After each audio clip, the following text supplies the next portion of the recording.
Primera a los Tesalonicenses, capítulo 4, versículos 9 al 12. Y Pablo sigue dando indicaciones y exhortaciones. Y sigue con el mismo tema. Sigue con la misma exhortación de que sigan así. De que se esfuercen todavía más en continuar lo que vienen haciendo y lo hagan todavía más y más de lo que están haciendo hasta ahora. Vamos a leer estos 4 versículos. Acerca del amor fraternal, no necesitan que les escriba, porque ustedes han aprendido de Dios que se amen unos a otros. Y ustedes también lo hacen así con todos los hermanos que están por toda Macedonia.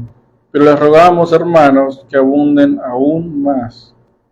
Procuren tener tranquilidad, ocúpense en sus asuntos y trabajen con las manos de la manera que les hemos encargado, para que sus vidas conquisten el respeto de los de afuera y no dependan de nadie.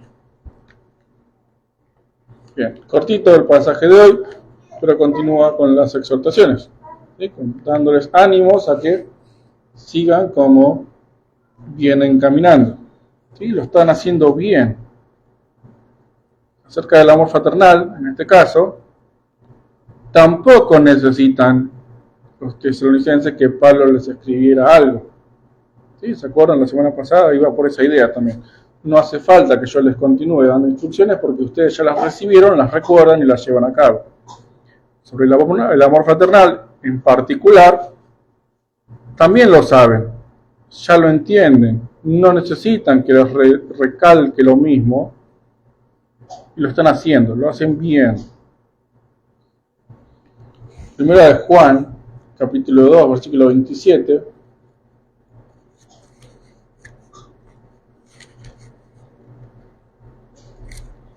Primera de Juan 2, 27 dice, y esta es la razón por la que los tesalonicenses no necesitaban que Pablo les volviera a escribir exactamente lo mismo, pero la unción que ustedes recibieron de él, es decir, el Espíritu Santo, permanece en ustedes y no necesitan que nadie les enseñe. Su misma unción les enseña todo y es verdadera y no miente. Así como les enseñó, permanezcan en él. Ni los tesalonicenses, ni ningún otro creyente, ni nosotros, nadie, necesita que venga un iluminado, un ungido de Dios, una eminencia espiritual, a que nos digan qué es lo que tenemos que hacer y lo que no. Porque la misma unción que nos dio Dios, que leímos en el versículo 8, Dios que nos da su Espíritu Santo, el mismo Espíritu Santo es el que nos enseña y nos guía y nos lleva hacia la verdad, como también vimos la semana pasada. Es la unción de Dios, el Espíritu Santo, que tienen todos los creyentes, la que nos enseña a seguir el camino correcto. Cualquier creyente puede, por su cuenta, entender la Biblia. Por supuesto, no al mismo nivel todos. Algunos tendrán dones para entenderlas, otros no lo tendrán. Alguien necesitará que se le explique algunas palabras. Pero el mensaje principal y las exhortaciones y las instrucciones la entienden todos. Todos, porque todos tenemos el Espíritu Santo de Dios en nosotros. Y ahí dice mismo, ustedes han aprendido de Dios que se amen unos a otros. Sí, la predicación de los apóstoles, las instrucciones que les dieron, que ya leímos la semana pasada, pero también el propio Espíritu que está en ellos, es quien les enseña y les enseñaba y nos enseña a nosotros a hacer las cosas que tenemos que hacer. 1 Corintios 2:12 dice que nosotros no hemos recibido el Espíritu del mundo, sino el Espíritu que viene de Dios, para conocer los dones que Él nos ha dado gratuitamente. El Espíritu Santo nos da a conocer los dones que Dios nos dio gratuitamente. El Espíritu Santo nos da a conocer las bondades de Dios, las bendiciones de Dios. Nos da a conocer básicamente a Dios mismo.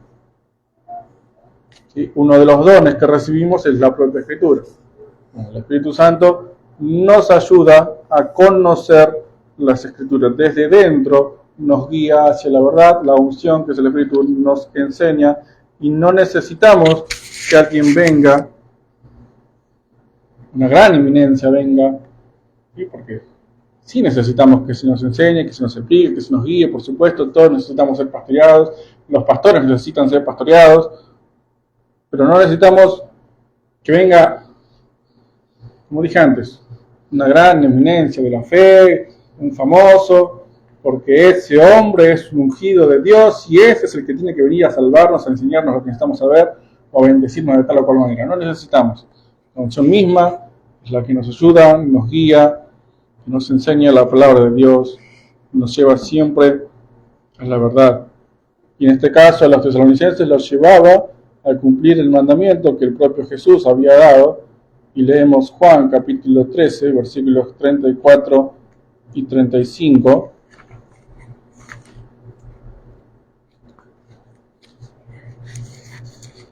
Juan 13, 34 y 35, dice Jesús: un mandamiento nuevo les doy, que se amen unos a otros, que se amen así como los he amado. En esto conocerán todos ustedes que son mis discípulos, si se aman unos a otros. Y eso es lo que estaba pasando en Tesalónica con los hermanos. El Espíritu de Cristo los llevaba a las enseñanzas de Cristo y los hacía cumplir esos mandamientos que el propio Jesús había dado. Si no, no lo podían hacer. Y en eso, dice Jesús, en eso se evidencia que ustedes son hermanos, que ustedes son mis discípulos, mejor dicho. Se ve que ustedes son mis discípulos cuando se aman unos a otros. Y fíjense el versículo 10, dice acá: y ustedes también lo hacen así con todos los hermanos que están por toda Macedonia. O sea, era evidente que los tesalonicenses eran discípulos de Jesús porque lo hacen así, es decir, se ve que se aman unos a otros y estaban cumpliendo el mandamiento que Jesús había dejado. Yo les doy este mandamiento, que se amen unos a otros. El mandamiento es nuevo porque el mandamiento es amarse como yo los amo a ustedes, no simplemente amarse unos a otros, sino amarse como yo los amo a ustedes. Esa es la parte nueva del mandamiento, es una exigencia. Y si se ve, entonces son mis discípulos. Y los tesalonicenses demostraban ser discípulos de Jesús porque se veía el amor que tenían unos por otros. Y todo el mundo lo sabía. Tenían una buena reputación por eso. La fe de los tesalonicenses era una fe verdadera, una fe genuina en Cristo, no una fe de palabra, una fe fingida. Era una fe verdadera, porque la fe verdadera es la que se ve, como leemos en Santiago capítulo 2, versículos 21 al 26. Santiago 2, 21 al 26, cuando nuestro padre Abraham ofreció a su hijo Isaac sobre el altar, no fue justificado por las obras. Ya ves que la fe actuó junto con las obras y que la fe se perfeccionó por las obras. Así se cumplió la escritura que dice: Abraham creyó a Dios y eso le fue contado por justicia y fue llamado hijo de Dios, amigo de Dios. Ya ves que el hombre es justificado por las obras, no únicamente por la fe. De igual modo, Rahab la ramera no fue justificada por sus obras cuando recibió los mensajeros y los envió por otro camino.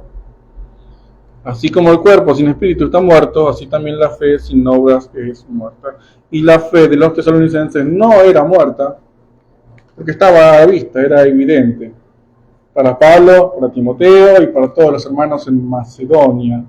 Dice acá que los tesalonicenses tenían una fe viva y se veía justamente en lo que mismo Jesús decía de amarse unos a otros. Una fe genuina se ve, es evidente, principalmente para Dios, después para los pastores, después para los hermanos, pero también es evidente para el mundo. Hebreos capítulo 11, el capítulo 11 tenemos esta lista de los grandes héroes de la fe, que justamente su fe se veía. Y por ejemplo, del capítulo 11, 32 al 34, nombra a varios. ¿Qué más diré? El tiempo me faltaría para contar de Gedeón, Barak, Sansón, Jefté, David, Samuel y los profetas, quienes por la fe conquistaron reinos, obraron justicia, alcanzaron promesas, taparon boca de leones, apagaron fuegos impetuosos, evitaron filo de espada, sacaron fuerza de la debilidad, fueron valientes en batallas y rechazaron ejércitos extranjeros. Y sigue hablando de todas las proezas que hicieron estos hombres por la fe. Los tesalonicenses destacaban por el amor mutuo. ¿Sí? No hicieron estas cosas que estaban ahí, pero por el simple hecho de destacar en el amor mutuo y cumplir el mandamiento que Jesús les había dejado, demostraban que eran discípulos de Jesús, que su fe era verdadera, era real, era palpable, no una fe fingida, no una fe de palabras. Y esto es lo que Pablo decía: siguen haciéndolo, les rogamos, hermanos, que abunden aún más. Fíjense que utiliza las mismas palabras que en el versículo 1. Así abunden más y más, que abunden aún más. La idea es no detenerse. Sigan así, no se detengan, no frenen. Podemos pensar en David, está nombrado en la lista de estos hombres que tenían una fe verdadera, genuina, que se veía héroes de la fe, pero que en un momento se detuvo. Sí, él abundó, hasta que en un momento se detuvo y no siguió abundando en lo mismo, y sabemos lo que pasó con Betsabé. Así que Pablo les dice: abunden todavía más en esa fe genuina que se ve que tienen. Sigan amándose unos a otros, pero todavía más. Y después esta pequeña exhortación, estas pequeñas instrucciones que da: procuren tener tranquilidad. Otras versiones dicen paz, procuren vivir tranquilos o vivir en paz. La paz es algo importante para el creyente, no solo el tenerla, sino el buscarla y el provocarla, el actuar de forma activa, el moverse activamente para buscar la paz. De hecho, tenemos la bienaventuranza, Mateo capítulo 5, versículo 9, bienaventurados los pacificadores, porque ellos serán llamados hijos de Dios. ¿Quiénes son los que evidencian que son hijos de Dios? Los que buscan la paz, los pacificadores, los que intentan vivir en paz, los que procuran, como dice acá, tener tranquilidad. Romanos capítulo 12, versículo 18 dice: traten de estar en paz con todos, en lo que dependa de ustedes, traten de estar en paz con todos. Y normalmente uno, cuando habla de estar en paz, lo primero que se le viene a la cabeza es la propia familia, después tal vez amigos, tal vez vecinos, conocidos, pero tenemos que ir más allá y también pensar en gente que no conocemos. En el día a día salimos a la calle y vemos gente que no conocemos y tal vez puede ocurrir algún incidente con alguno y eso quitar la paz. Y uno debe procurar la paz con todo el mundo, no solamente con conocidos, sino también con desconocidos. El tránsito, estar en la calle, manejar, eso es una de las situaciones que muchas veces llevan a que la paz desaparezca. Bueno, uno debe esforzarse, dice acá, por mantener la paz. Procuren tener tranquilidad. Procuren vivir en paz. Y Romanos 12, 18 dice con todos. No solamente vivir en paz para adentro, no solamente yo estoy en paz, sino que estoy en paz con todo el mundo. No tengo problemas con nadie. ¿Qué tengo que hacer? Entonces la pregunta. O no hacer para no tener problemas con nadie. O sea, ¿en qué me tengo que esforzar para que no tener problemas con nadie? Para que nadie se enoje conmigo, para no enojarme con nadie. ¿Qué es lo que tengo que hacer o no hacer? O dejar de hacer. Por supuesto, si la respuesta es no hablar de Jesús, o no predicar el Evangelio, no hablar de Dios, porque si no se me enojan, esa no es una respuesta válida. Porque justamente sí se tienen que enojar, o mejor dicho, sí hay que predicar aunque se enojan. Eso no es una respuesta válida, es todo lo demás. Yo quiero hacer, pero molesta, entonces lo tengo que dejar hacer, o que no quiero hacer, pero molesta, entonces lo tengo que hacer. Para estar en paz con todos. Procuren la tranquilidad, procuren la paz. Acá da una pista, o de esto está hablando específicamente Pablo en este pasaje, que es ocuparse en sus asuntos. ¿Sí? Ocúpese cada uno en sus asuntos. Y no se metan en la vida de nadie. No se metan con nadie. Trabajen con las manos de la manera que les hemos encargado. Si cada uno ocúpese en su propia vida, en su propio asunto, en su propio trabajo. No estén metiéndose en la vida de los demás, en lo que tienen que hacer, en lo que no tienen que hacer otros. No le exijan a nada a nadie. Si no den consejos a nadie, si no se los piden. Cada uno en sus asuntos, en sus vidas, procurando la paz con todo el mundo, trabajando cada uno en lo suyo. Un gran pacificador era Abraham. Génesis capítulo 13.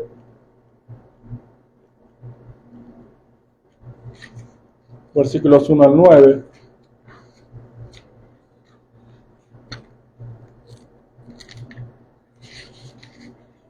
Cuando había problemas, Abraham buscaba la paz. Vamos a leer para recordarlo. Conocíamos la historia de Abraham y Lot cuando se separan. Génesis 13, del 1 al 9. Subió pues Abraham de Egipto hacia el sur, él y su esposa con todo lo que tenía y con Lot. Abraham era riquísimo en ganado, plata y oro. Desde el sur fue de lugar en lugar hasta Betel, donde había estado antes su tienda entre Betel y Jai, al lugar del altar que había edificado allí antes. Y Abraham invocó allí el nombre del Señor. También Lot, que iba con Abraham, tenía ovejas, vacas y tiendas, pero la tierra no era suficiente para que habitaran juntos, porque su hacienda era mucha y no podían habitar en el mismo lugar.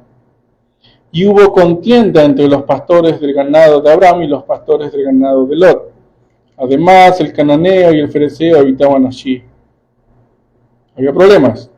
¿Sí? Había mucha gente y había problemas. No entre Abraham y Lot. Había problemas entre los pastores de cada uno. Pero había problemas. Ya no había paz. Entonces Abraham dijo a Lot: no haya altercado entre tú y yo y entre tus pastores y los míos, porque somos hermanos. ¿No está toda la tierra ante ti? Te ruego que te apartes de mí. Si tú te vas a la izquierda, yo iré a la derecha. Si tú a la derecha, yo iré a la izquierda. ¿Sí? Inmediatamente salió Abraham a resolver el problema que había, a recuperar la paz que tenían, a terminar con los problemas, con las contiendas. Y él no propuso, o mejor dicho, propuso una solución, pero dejó también que Lot aportara a esa solución. No dijo, bueno, vamos a hacer esto, esto y esto, y si me hace caso a mí y así terminamos con el problema. No. Dijo, conviene separarnos. Ahora, ¿qué te parece a vos? ¿A dónde querés ir? ¿Qué querés hacer? Si vos vas a la izquierda, yo voy a la derecha. Si vos vas a la derecha, yo voy a la izquierda. Eso es buscar la paz.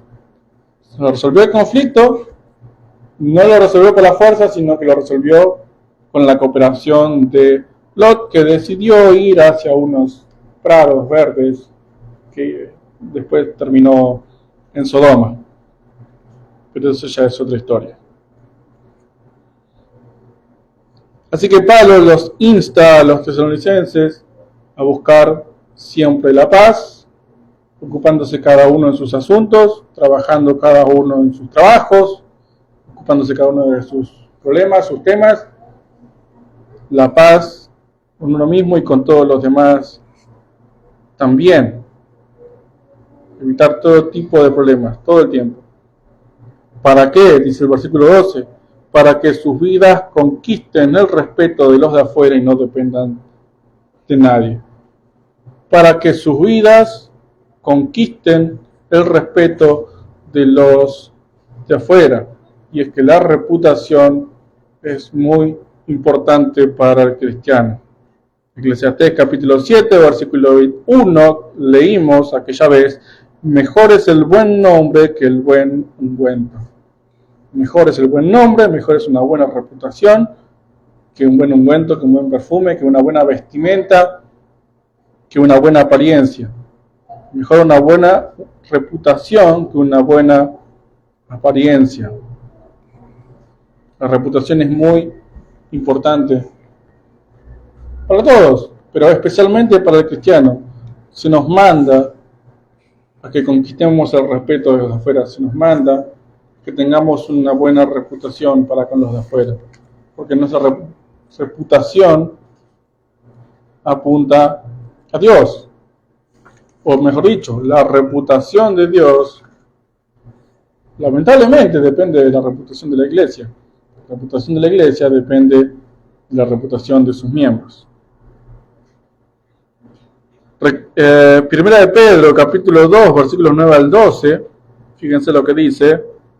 Primera de Pedro 2, del 9 al 12, pero ustedes son linaje elegido, real sacerdocio, nación santa, pueblo adquirido para Dios, para que anuncien las virtudes de aquel que los llamó de las tinieblas a su luz admirable.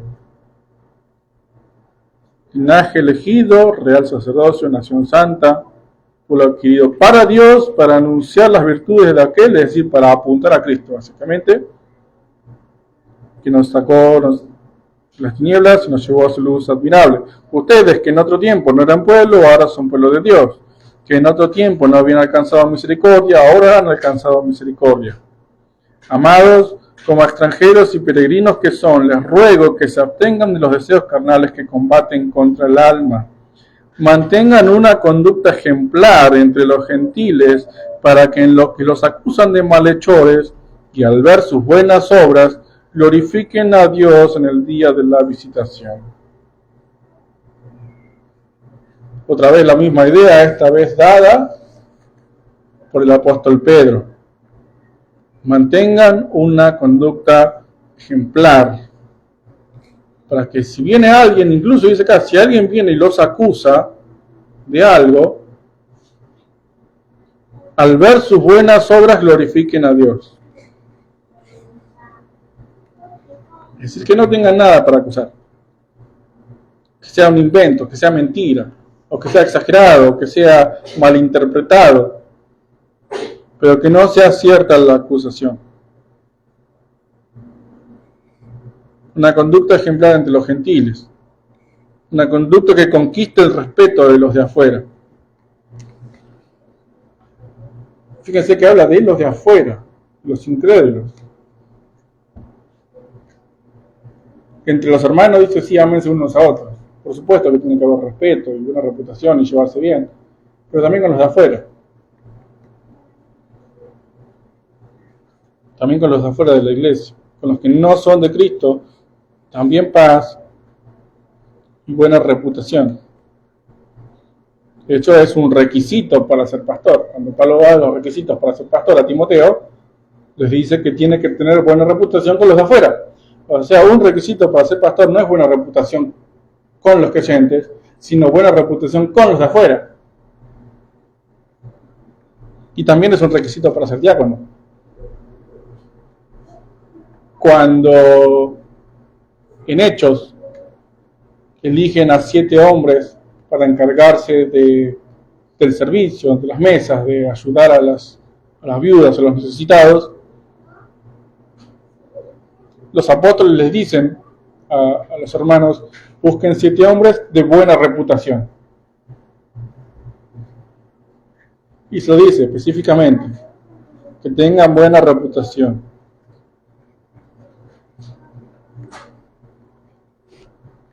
Y después lo que siempre leemos, la luz del mundo, así alumbre vuestra luz, para que los hombres vean sus buenas obras y glorifiquen a Dios en el cielo.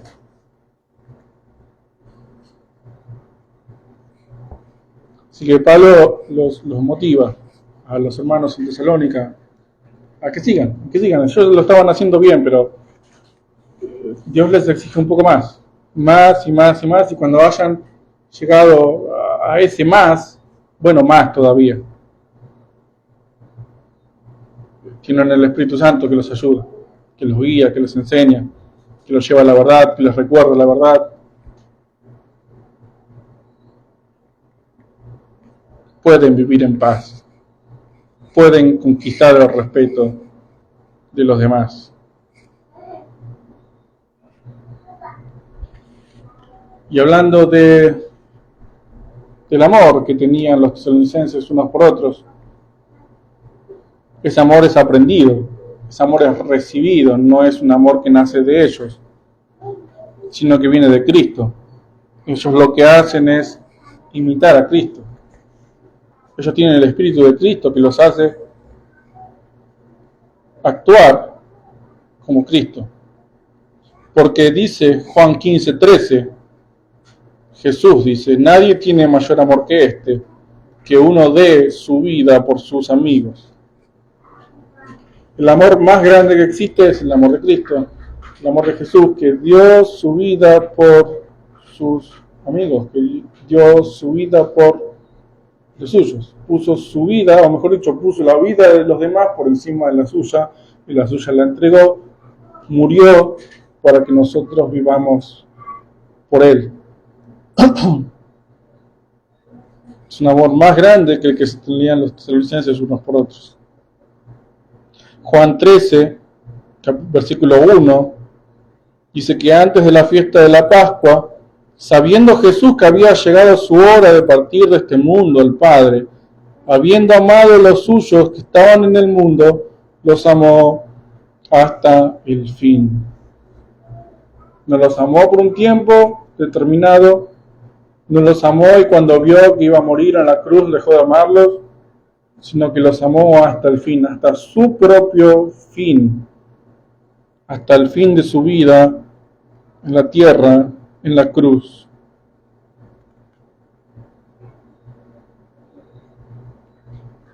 Y este amor lo heredó, podríamos decir que lo heredó del Padre, porque el amor que resalta la vida es la Biblia, como dije hace unos domingos, no es el amor de madre, sino el amor de padre, porque de tal manera amó Dios al mundo que dio a su Hijo unigénito para que todo el que crea en Él no se pierda, sino que tenga vida eterna.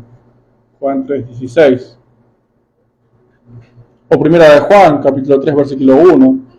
Miren qué gran amor nos ha prodigado el Padre, que somos llamados hijos de Dios, y en realidad somos hijos de Dios.